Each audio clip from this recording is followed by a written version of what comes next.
Let's get into it. Sold Not For Sale podcast. Coach Colin here. We got Joe Rogan, Trump, and Tucker Carlson all talking about the deep state. Now, Joe Rogan talks about it briefly because he's talking with Shane Smith.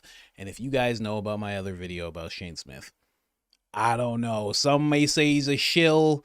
Some may say, I don't know, he is a product of Vice. He is Vice, so you can't be too surprised. But he talks about it a little bit there. Then Tucker Carlson gets into a conversation about spies and journalists, which is very interesting.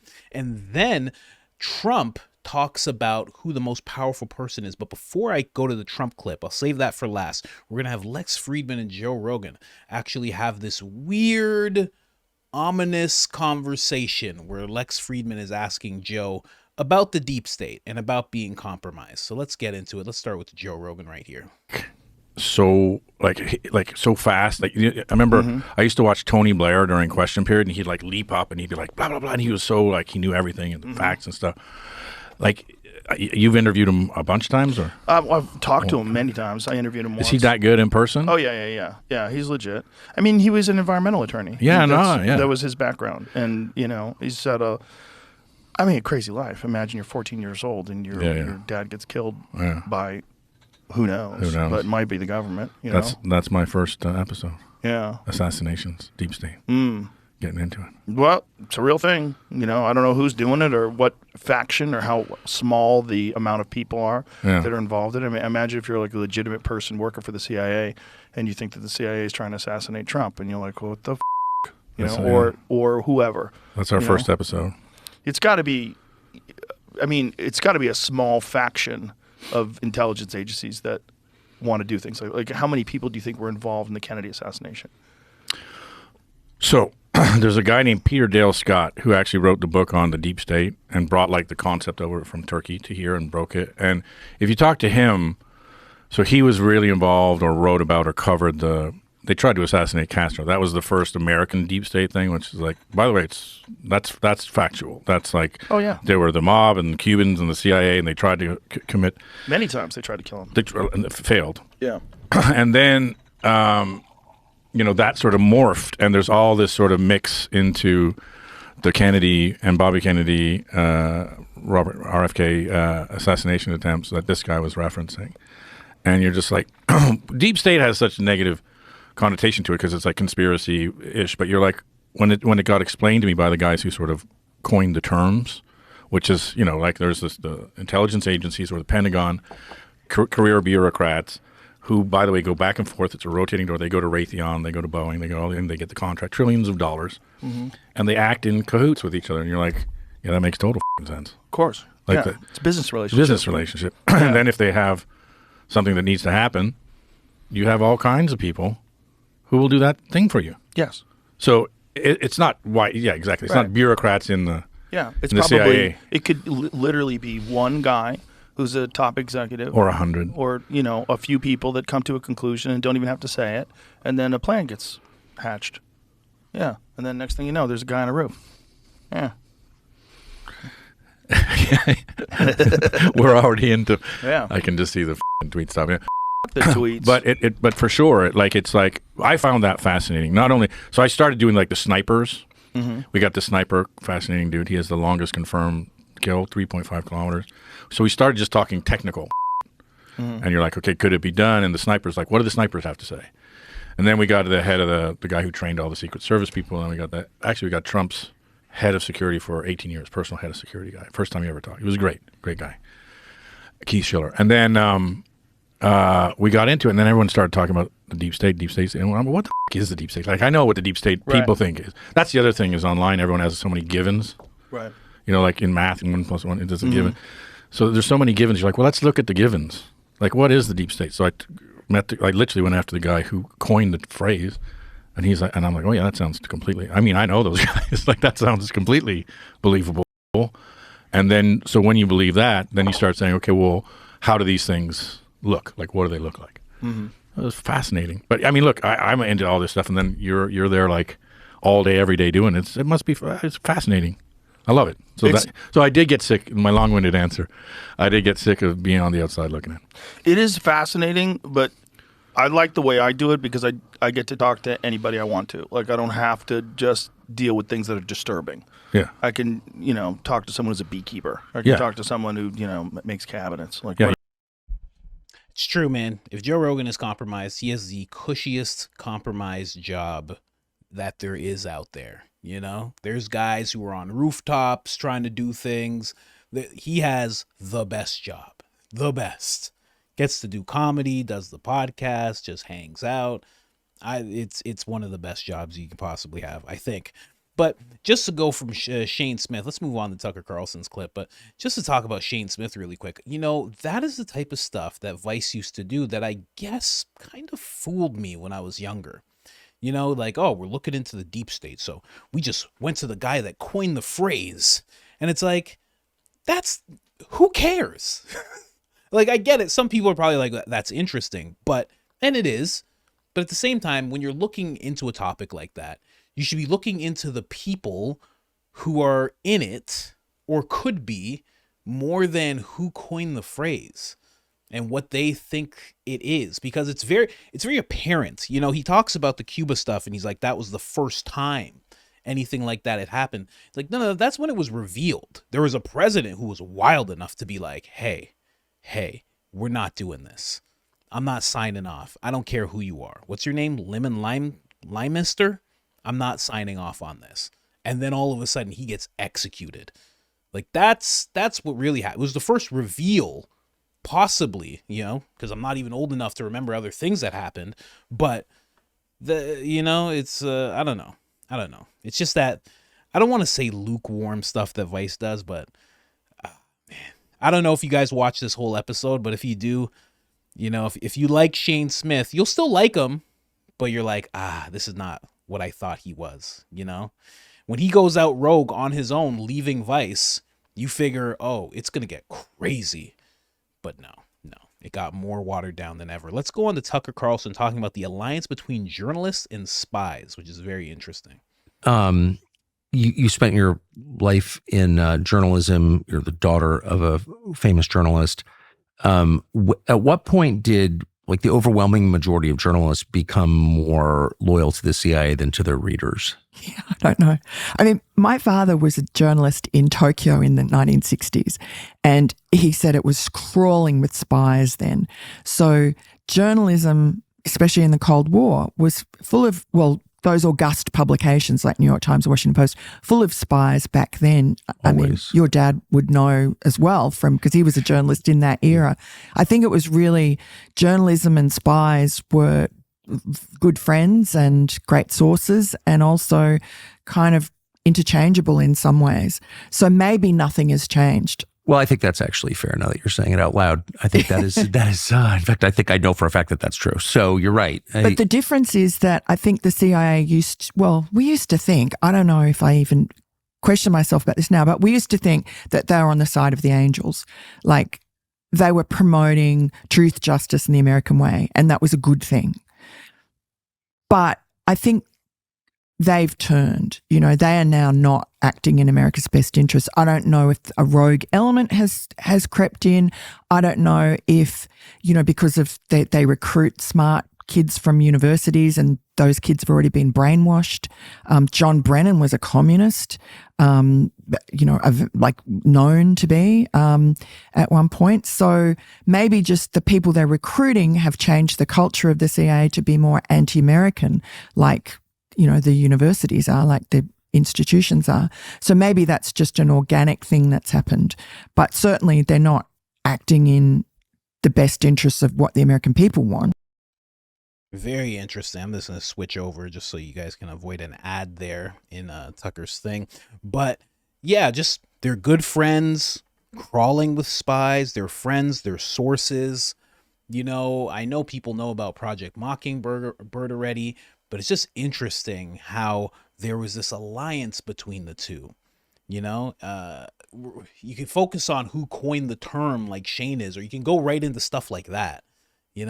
That's the real thing. Like, that was happening. And Tucker's dad would know, just like her dad would know. And now all of a sudden they're both journalists. How deep does it go? It's very interesting. Very interesting stuff here. She's going to talk some more about that. Let's go. Certainly now, though, it's pretty obvious that there's a massive disconnect between the agenda of the blob, State Department, DOD, CIA, NSA, all the armed federal agencies, and American voters. There's just not really a big overlap between what one group wants and what the country itself wants. So at some point, don't journalists have to say, well, I don't know, I'm supposed to represent my readers or viewers? They don't seem to have any sense of loyalty or obligation to the people they're supposedly serving. Yeah, but think about the New York Times and the Washington Post. Who are their people that they're serving? Who really are the subscribers of the New York Times? We don't have any visibility into that. Do you think the New York Times really cares if the CCP buys up, 1 million subscriptions at $1 a pop? The Washington Post, like they're serving the blob. That's their people. Do you think it's possible that foreign governments buy subscriptions in bulk to try to influence news organizations? I don't know, but it makes sense. It does. We don't know if it is happening or not because that's all proprietary information. And why would the New York Times look too closely at the golden egg that the foreign goose laid? Well, that's a fascinating possibility. I mean, that foreign governments' intel services are all over social media. I mean, that's one of the things we learned when Elon Musk bought Twitter, is that a number of foreign governments had employees working there. Well, and the CIA and the FBI there were so many at Twitter that they had like a support group, like they had their own Slack channel. Support group. And remember James Baker, he was the general counsel for the FBI during he was involved in all that Russia collusion stuff. He was certainly there in the room. And then suddenly 8 months before the 2020 election, he gets parachuted into Twitter as their number 2 lawyer. And he was involved, we now know from the Twitter files, intimately in the censorship of the New York Post. There were people at Twitter, including the much maligned Yoel Roth, who was the chief censor. He was actually pushing back on this FBI, CIA censorship. But James Baker can I just ask you to pause? That's such a smart point. Yoel Roth, there was something about him. He was easy to hate and blame, but it turned out Yoel Roth was by far. He was a good guy. Exactly. Yeah. Exactly. Yeah, it's sad. Well, it is sad. Have you ever spoken to him? No, but he wrote a sworn declaration for a separate court case in which he was just honest. He said that he was the one that told us that the FBI came in and said, look out for this Russian disinformation in October about Hunter Biden. So I've always had a soft spot for him. I thought, well, he's one of the few people there who's been truthful. He doesn't seem to have an agenda. You said that the FBI knew, I'm sorry, I'm jumping around, but there's just so much. You said that the FBI knew that the laptop was coming, your reporting was on the way, because they were spying on Rudy Giuliani, the president's lawyer, which is pretty shocking. Yes. They would do that. They never found anything. Well, I know that we were being surveilled I know for a fact in October of 2020, my producers and I were being surveilled. By the NSA? I don't know, by somebody who stole a hard drive with images from Hunter's laptop out of the UPS sorting center in New York.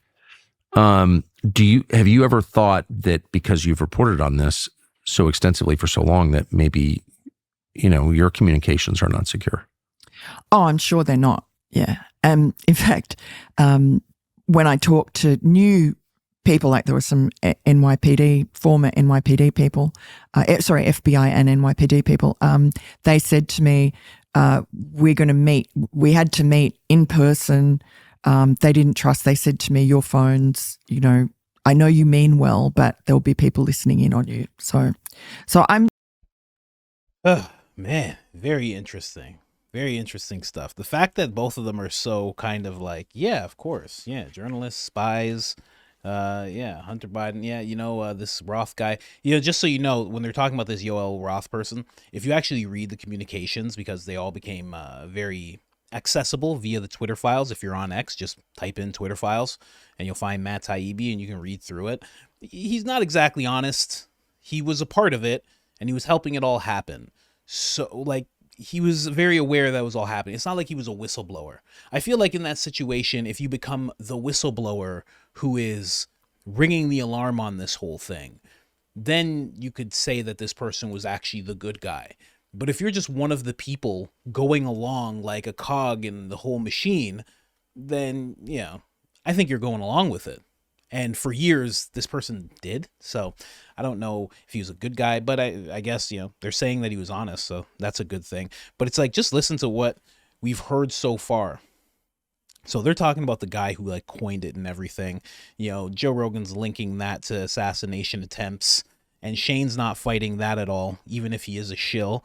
And then we go from spies being friends with journalists. Then we're talking about social media and how they're linked. It's like, how deep did all this go? Because a lot of people will be watching this, and I'm going to move on to the next clip here, Lex and Joe Rogan.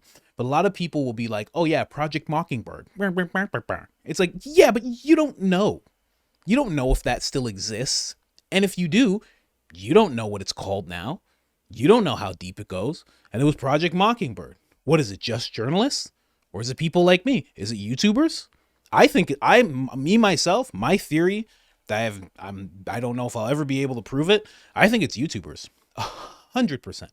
I think there's YouTubers who, I won't say they're bad, but they're like CNN, and they'll always seem profitable. They'll always seem like they're doing really well. Because right now, how does CNN run? How does MSNBC actually run?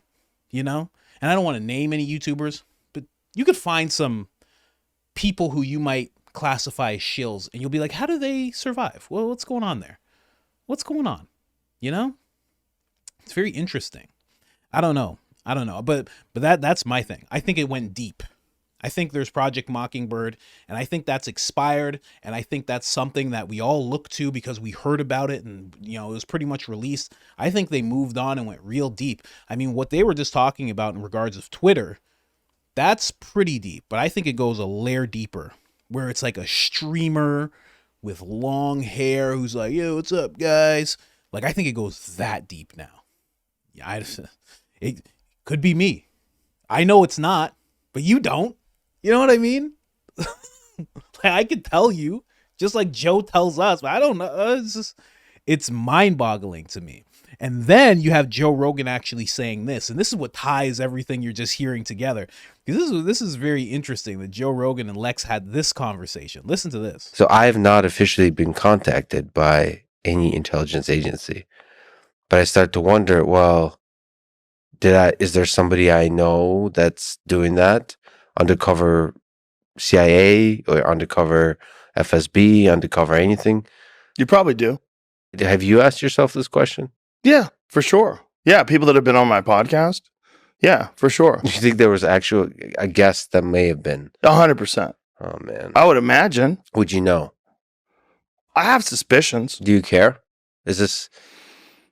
I mean, it depends on what they're attempting to do, right? Like, if I felt like there was some deception involved and they were trying to use the podcast to manipulate a narrative in a deceptive way to trick people into things, yeah, I would care. But this is exactly those are the kind of things they do. They do plant narratives. Yeah.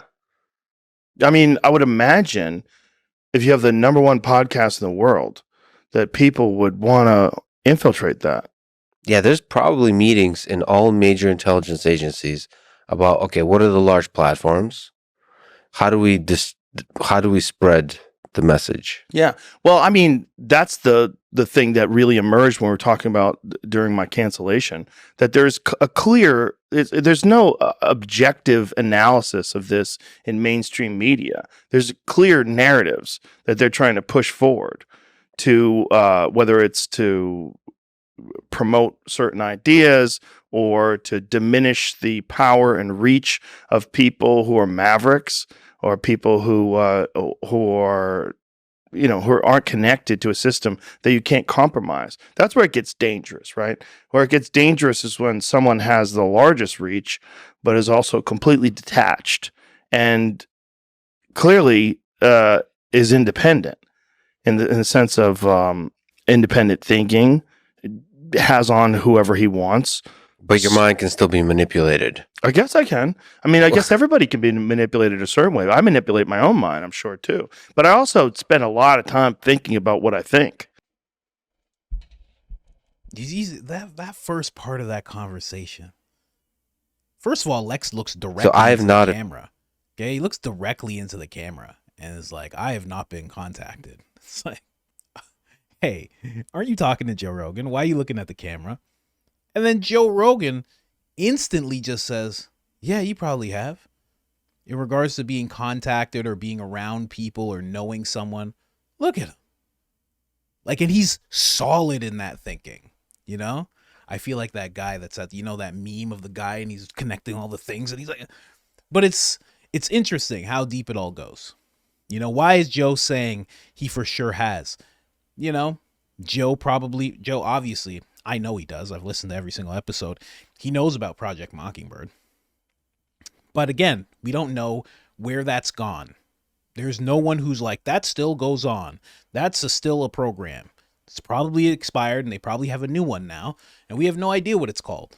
And our grandkids will know what it's called. And they'll laugh. They'll be like, they thought they could just watch a screen and believe things? Oh my gosh, it's amazing. And all technology will be gone and our grandkids will be sitting in the library being like, they should have never left books alone. Books are the best thing in the world,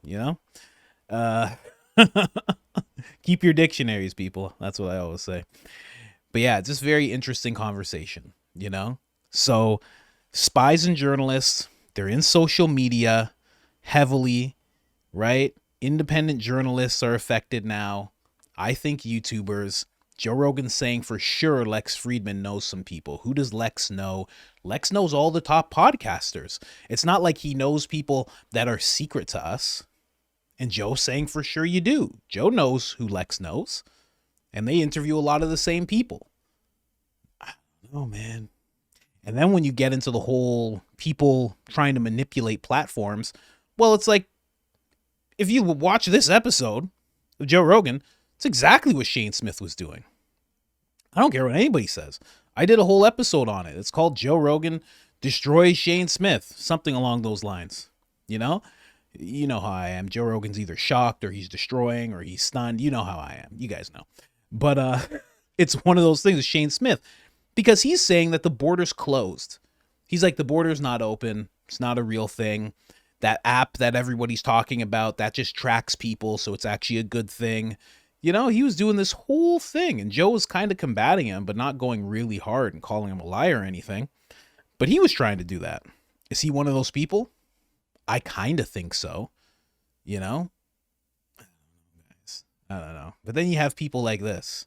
In a lighter note. You got Bill Maher and you got to love him sometimes. Listen to what he has to say here.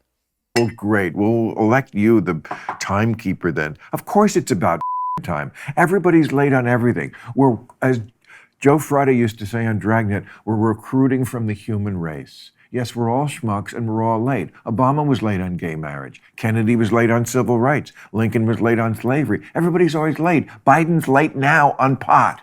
Everybody's late. Hold on for a second. I, unlike you, do not believe a single word that comes out of any of that. I just don't believe it. You don't believe gay marriage was illegal and then became legal? No, I believe that. Okay. But I don't believe anything that the government reports. Nothing? Nothing. Like the unemployment figures? That's what Trump says. Maybe.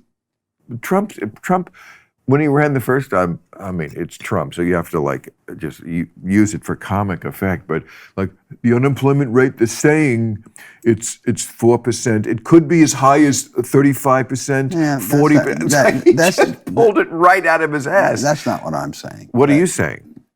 What do you think the unemployment rate is? I have no idea, but you think it's wrong what they were telling us?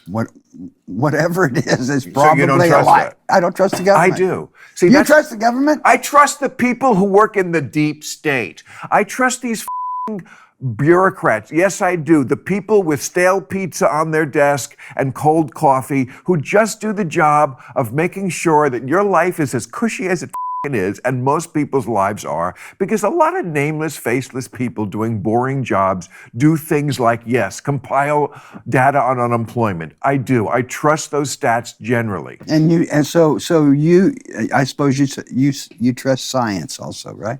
It's a Of course he does. 100%. It's very interesting. You know, he's just yelling out, I trust the deep state. And that's how some people are. And it might be easier to do that because as I'm looking at all my notes here and I got to look into this John Brennan person and Peter Dale Scott coining the phrase, because I'll give that a little go. Why not? It's just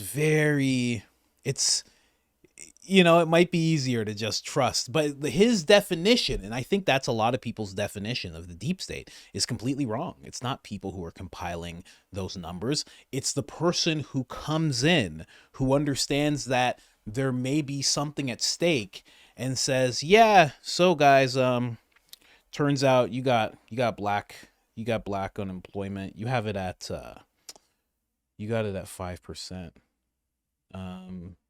You got to jack it up to 40%. Yeah, numbers just came in. Can't tell you from where, but they just came in, so I just need you to clear that. And then somebody goes, no, I just did all this work. And then all of a sudden they get a call and they're like, okay. And they hang up and they go, so yeah, 40%, right? Okay. All right. Hey, you know, I guess Trump's not doing that great of a job. And then they walk out. You know, that's how the deep state really works. That's how it really goes. You know what I mean? So I don't know, man. It's just it's a funny thing to think about, and we'll end it off with Trump talking about who the deep state is, and if anybody would know, it's this guy because he's literally been entangled in to whatever degree. I think he has been involved in going at the deep state or them going at him on every level. From these spies to these journalists to the social media to the independent journalist, everything that's linked, from high up, you know, directors of certain organizations all the way down to literally YouTubers, mainstream media, everything in between. He has been attacked from all sides. So I'm going to respect his answer above all. Excuse me. Let's go. You're in a new space. Who were really the powerful people? Was it the director of CIA? Was it FBI? Was it the big pharma? Was it military industrial complex guys that are General Dynamics? Yeah. Who were the people that are like, oh, I got you. You have, I never thought you had power. Who actually has the power? The most powerful person by far, the president. Power over everybody. Power. The power is enormous. Most people don't believe that. It is. But there is a sort of a deep state, and a lot of that's people that have been there. And then there's some bad guys, there's some bad people. Then there's a radical left, which I think are more dangerous in many ways than the other countries. I really do. You know, guys like Shifty Adam Schiff and they're bad people. They're sort of sick people, not stupid people either, by the way. Smart people. Sure. But they're vicious, but they're very bad for our country. Is Adam Schiff powerful? Can you imagine? Well, he made up the Russia hoax. He and Hillary. What I'm saying is, who is their boss? Who calls them and say, you better or else? I think it's an amorphous group. It's a group. It's not one person. It's an amorphous group of lunatics. And when they come together, they're pretty bad. But let me just say this. The president has the absolute, if the president, now Biden doesn't know he's alive, so I don't think I really believe they used him as a vessel, like a vessel in the night. And I really believe that. She's a little bit more dangerous because she's basically a Marxist, like her father. Her father's a Marxist. You know what I don't understand? Why has the father not been interviewed? I mean, nobody talks about that. If that were a Republican. So that is Trump, and he's so right about her father. And apparently her father actually lives in Washington, D.C., very odd. She, for some reason, doesn't have a relationship with him. Very odd. Very odd. I should do a video on that. But that is Trump saying the president has the most power, but he knows full well that there is this collusion of people all together. And I 100% believe that that's really going on. Now, I don't know. I couldn't point it out. You know, I did an episode a long time ago, and we were talking about a certain operation Okay. It was and I can't say it because they didn't like that I said it. But in this operation, had to do with JFK. And there was one guy who approached him with everybody signed off. And this guy, his name was like Lyman Lemonster. I think I just said it right.